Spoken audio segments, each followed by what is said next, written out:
Hey YouTube. So this video today, I want to have a chat with you about the importance of spares and having spare equipment. Today I broke, the Darlac leaf grabbers. I do like them. I think they're really good. Lightweight, nice, easy to use, can't really complain, but I just don't like being used every single day on every single job, 5 or 6 days a week. I think it's going past the use case for them. They're a fantastic tool, but I've noticed that they start where the plastic goes on, it just needs beefing up. I think it just ends up snapping, and once you get a crack, as much as you try, it just ends up getting worse and worse and worse. I have looked at getting one of those little plastic welders, so if a crack does appear, I can hopefully just weld it back together and try and make it so it's or give it some form of reinforcement. But then again, I do lift more than I probably should with them. I use them to smash bins down, I use them to scrape on the floors. So in many ways they are what they are. They're only, I think I managed to get the last lot for about £20 odd a pair. For a pair of them, one. And I reckon I get about 6 months use out of them. So 2 pairs a season, it isn't that bad. Somebody, I've seen the ones you can get from Tudor Environmental, they look a lot better, but they look a bit big for sort of, I quite like the Darlacs, so I think I'll keep putting up with them. One of the things that I do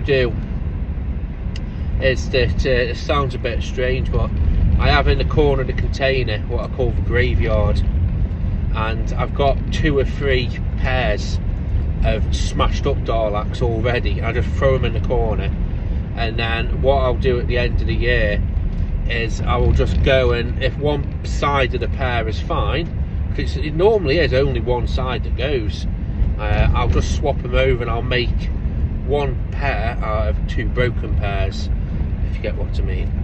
It sounds a bit tight, but it saves me the money, and even if they're a scrappy pair, it's better for me to have them than to not have them. So that's something I do try and do, is just to sort of keep the costs down, or try and save a little bit here and there.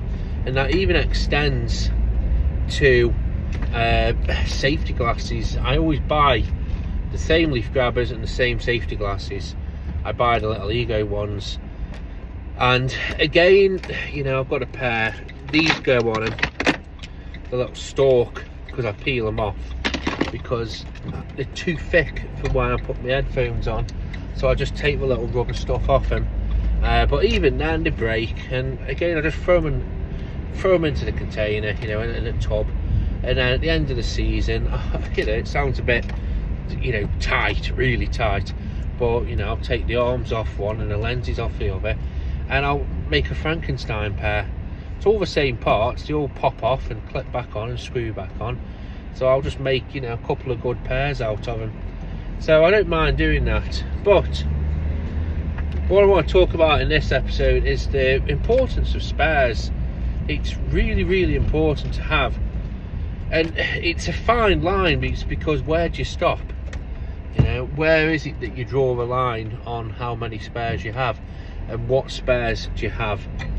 So I'd say if it's a commonly used item, have a spare of it. So for me, I always have a spare Wolfgarten hoeing head, because that is a tool that I use a lot, and again they're disposable because they wear down.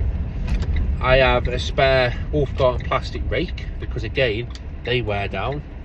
I have spare leaf grabbers, spare Ego safety glasses as discussed. But then when I upgrade my tools, I generally tend to put them into the container as well. So I've got a spare of pretty much everything. I've got a spare chainsaw, sorry, not a spare chainsaw, actually I have, because I've got my old petrol one and I've got a cordless one. So I've got a spare trimmer, spare hedge trimmer, spare blower. I've got the petrol versions of them still. I upgraded the hedge trimmers, so I've got a pair of old cordless hedge trimmers. And you know, as much as I wouldn't like to have to go back to petrol, if I did have to go back to petrol, then it's not really a chore, because you know, it's not, you know, if something happened to this van, I can, you know, say if it blew up or it got burglarized or somebody stole it, you know, well, I'll just go to the container and I'll get the spares of everything, because I've got a few mowers and I've got a spare blower, spare house trimmer, you know, and I'll be back on my feet while the insurance decides what's to do. Who knows on that score? But it is a luxury to have, it really is. I think as a professional gardener, I'm not saying this is a requirement, but I think, you know, you're a victim of your own success as well. So when you first start out, you know, you might only have a few lawns to do and a few properties, you know, and you can manage, you know, and the thought of spares, you don't need them because you're not putting that much wear on your stuff. But as you get busier and busier, you start picking up spare stuff or needing spare stuff, or you know, a big mower for these lawns and a small mower for that lawns. You know, I think having one of everything, I'm not saying you can't have one of everything, but you know, for convenience, it's simpler. Another thing as well is, you know, you're making a commitment to these people. So say if you take on commercial work, you know, well, that work's got to be done for a certain reason, for a certain time, you know, and if you get there and you haven't got your blower, so you can't get the leaves up, you know, it could cause an issue. Same with residential, you know, you're making a commitment to that customer that, you know, you're there to sort of service their property, you know, look after what they need you to look after, you know, so, you know, you're taking on that job for that customer with, you know, offering them that service. And you know, you've got to sort of back it up basically in terms of, you know, with what you can offer and the reliability. And you know, there's nothing worse than not being able to do that. So having spares is important. If the shit hits a fan and, you know, you get burgled, you get broken into, you've got the facilities and the ways to go out and get what you need, get all the stuff that you need, shove it back in your van. You've got it's like earlier, the leaf grabber. I really like using them. So, you know, I could have spent the rest of the day flicking it into the bin and grabbing it. I don't want to do that. So I can go to the storage, get the leaf grabber, and I'm back on my feet. Where I used to work, it was a holiday let, and they never ever liked spending money on anything.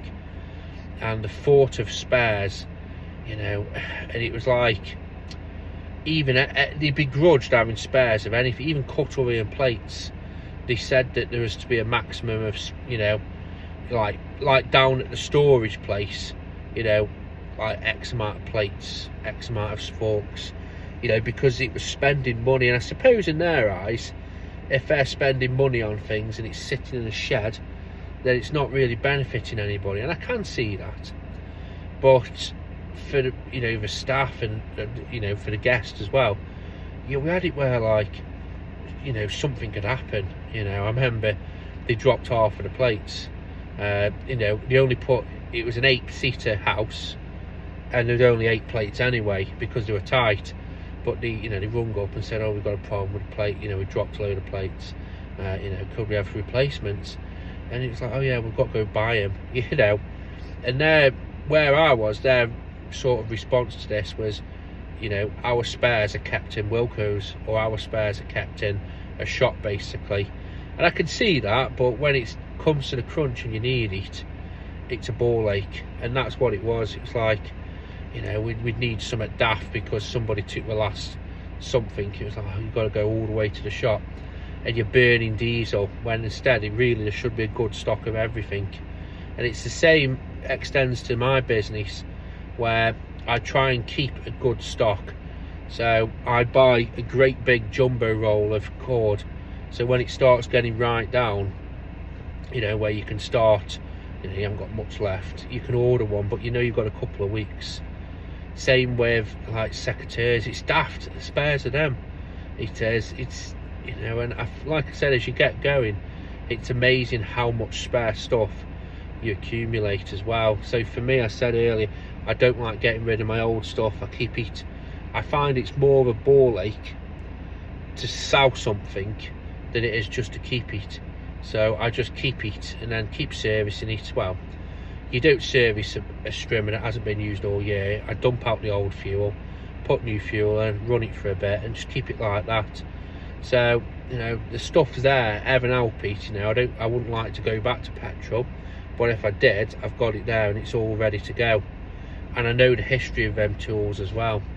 I don't have to sort of think, oh God, I need to get this tool, you know, I need to get that. I'd rather gamble with my stuff than take a punt on second-hand kit on eBay. So have a good day, guys. Keep on gardening.